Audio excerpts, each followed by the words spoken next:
This is the project 19068 Real-Time Super Sensors. This project is being sponsored by Bayer.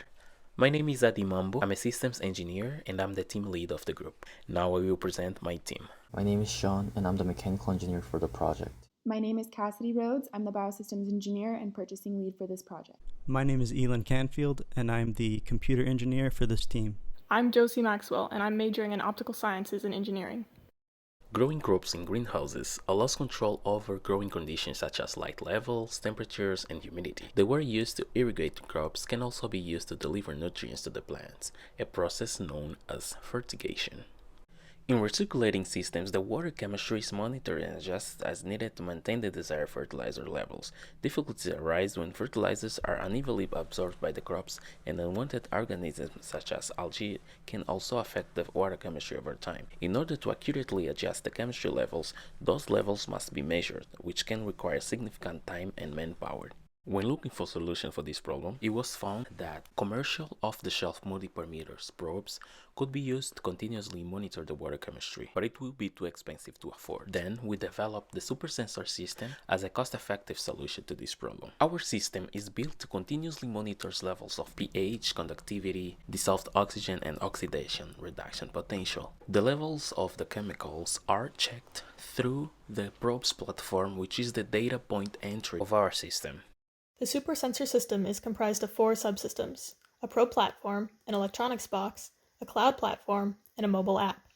The probe platform is designed to hang at a fixed height in one of Bayer's water tanks and holds the probes so that they remain continuously submerged in the fertigation water. The probes are connected by BNC cables to the electronics box. This box is fixed to a U-shaped mount which fits over the rim of the tank. Inside the electronics box, circuits read measurements from the probes. A Raspberry Pi records that data and transmits it over Wi-Fi to the cloud platform. There, measurements are indexed according to the time and date they were collected, and are compared to stored threshold values. If any of the values are outside of their allowed ranges, a notification is sent to the user through our mobile app. This app also allows the user to set and change the threshold values, check on the current state of the tank, and view past data over custom timeframes. Here is the drawing of the overview of the system, which contains electrical box, U-mount, and probe platform. Here's the specific drawing of the electrical box. Its primary purpose is to protect electrical components. The fittings are there so the cables can go out from the box while preventing water from getting into the box. Here's a short video of the electrical box. Here's a specific drawing of the U-mount. The thickness of 2.25 inch for spacer was chosen considering the fact that Bayer's water tank is 2 inch thick, but it's also curved a little bit. The length of 17 inch for an arm was chosen to keep the probes away from the wall by safe distance. The cables will go through 1 inch diameter hole at the end of the arm to the probe platform. Here's a short video of the U-mount. The U-mount is 23 pounds, and as you guys can see, the 4 holes are drilled to mount the electrical box. Finally, here's a specific drawing of the probe platform. The CPVC and passivated 18-8 stainless steel are the materials used to build probe platform because those are safe to be put in Bayer's water tank and CPVC sinks in water. 5 holes are drilled at the top of probe platform to mount the probes, and the probe platform leg is 6 inch long because we don't want the probes to hit the surface and get damaged. Here's a short video of the probe platform. As you guys can see, 5 holes are drilled on top to put the probes in, and the 6 inch legs are there to prevent probes from hitting the surface. This is the routine for our microcontroller. We're using a Raspberry Pi, and we're uploading every 5 minutes and pulling every 15 seconds, which gives us 20 samples for every upload. First step is to send the read commands to the probe circuits, and they need some time to get the reading, so we delay there, and then once we get the reading, we add it to an upload buffer. Once that upload buffer reaches the length of 20 that we talked about, we average all that data and create an average data point, and we log that data point on the SD card. And then we try to upload it, and if the upload fails due to connectivity issues or whatnot, we log the timestamp of that data point in a temporary buffer. So then when we try to upload again, we can upload the chunk of failed data points. And then if we upload those successfully, we can delete those timestamps from the temporary buffer. Every hour, we also do another chunk so that we have less granular data, so that we can request larger time frames without requesting too much actual data. So we also do an hourly average, and that explains the code routine, and I'll go into the output of the code. So here we have the actual output of the terminal when the code is running, and this is the output for multiple timestamps. So I'm going to zoom into one. As you can see, we have all the data for each of our sensors, and we get the message that it's logging it and uploading it, and it successfully uploads it, and there's no timestamps in the temporary backup, so all the data points are up to date.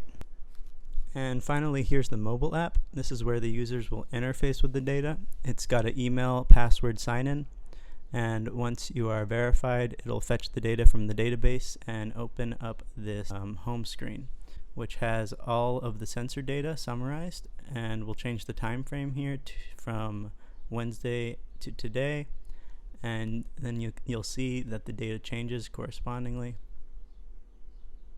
And we'll view temperature data here specifically, and you can see that you can scrub through the data points and view individual data points at specific times. You can also change the unit displayed, and you can also change the thresholds, and that'll change the graph because the graph is based on those threshold values. And finally, you've got the account page. This is where users can toggle notifications, change their password, and admins are able to add users and remove users here. The outbreak of COVID-19 has impacted many projects and the ability to complete testing. In light of the situation, our team was able to verify 75% of our system requirements. These are marked green in the pass-fail column and include the rate of measurement recordings, storage of at least 24 hours worth of data, operating in continuously submerged conditions, an overall cost of less than $4,000, a user interface that displays metrics, cross-platform operation, user control of metric thresholds, and notifications for connectivity warnings and water quality issues. We were also able to calibrate each of our probes, which is the first step in the accuracy and range tests. This cost analysis highlights the system cost of our design and the total spent from our given $4,000 budget. The table shows our total spent came to $2,950, while our system cost was $2,270.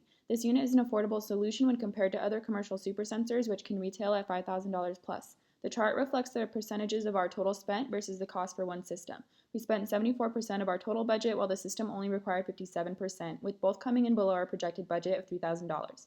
The additional costs are accounted for from extra parts, test equipment, and shipping fees. The Super Sensor system is a system that was built as a cost-effective solution to the problem of measuring the levels of chemicals in the fertigation system at Bayer Crop Science.